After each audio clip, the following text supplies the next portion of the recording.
Good morning, magandang buhay sa lahat. So ngayon po pala ay November 10. So kasagsagan ng bagyong Juan. At ngayon nga ay maglakad-lakad tayo paikot-ikot hanggang sa Mahilo. Kasama ko pala yung aking mga anak. So sabi ng kaibigan ko pupunta daw kami dun sa tulay. So titingnan namin doon kung mataas ba yung tubig or mababa ba. Ay sana all. Surveyor. Ayan na nga, papunta na nga kami. So naglakad na kami dahan-dahan kasi nga madulas. So kailangan mag-ingat sa paglakad dahil pababa nga yung daan.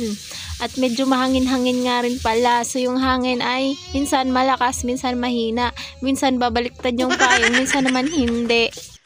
Para bang yung kaibigan mong balimbing. Ay aray ko po, nang dadamay na naman. At ayan, makulimlim pa nga yung langit. So, ibig sabihin, uulan pa yan. Pero mahina lang. So, hindi kalakasan. And nandito nga kami sa ilog. And nakita mo naman, kalmado lang yung ilog. Mababa yung tubig. Ayan. So, yung mga bata pala, yung mga basura na anod, sabi nila, isda daw. Ako, wala nang gana yung isda tumira dyan. Sa dumi ba naman ng tubig? Gaganahan pa kaya? Kahit ikaw naman siguro paulit-ulit ka lang niloko, hindi ka pa ba aalis? Hoy, ang lalim naman ng pinaghuhugutan nito. Nandadamay na naman, oh.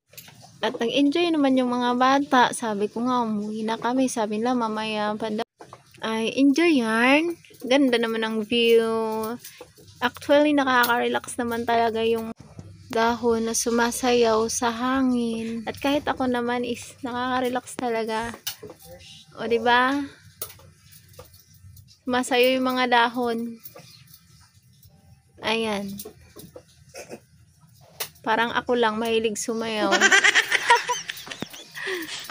At pakita ko nga pala muna yung mukha ko kasi bawal pala pag hindi makita yung mukha ko, baka sabihin hindi ko to video.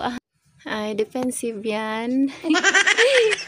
So, ganun talaga. Kailangan ipakita mo yung sarili mo. Hirap kaya mag-English kapag magkaroon ng violation, dugo-dugo yung ilong ko. Ay nga pala kung saan napunta yung vlog natin. Balik na nga pala tayo sa topic. So, ayan nga pala yung dati naming tinirhan. Yan, dyan kami banda dati nakatira. And sa awa ng Diyos, hindi namin naranasan ng bumahan dyan. No? At, ayan yung paligid.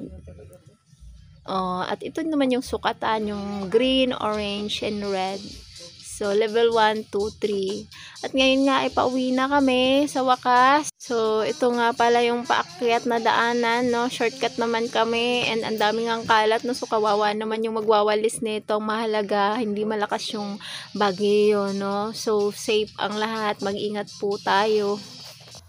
At dumaan nga pala kami doon sa evacuation.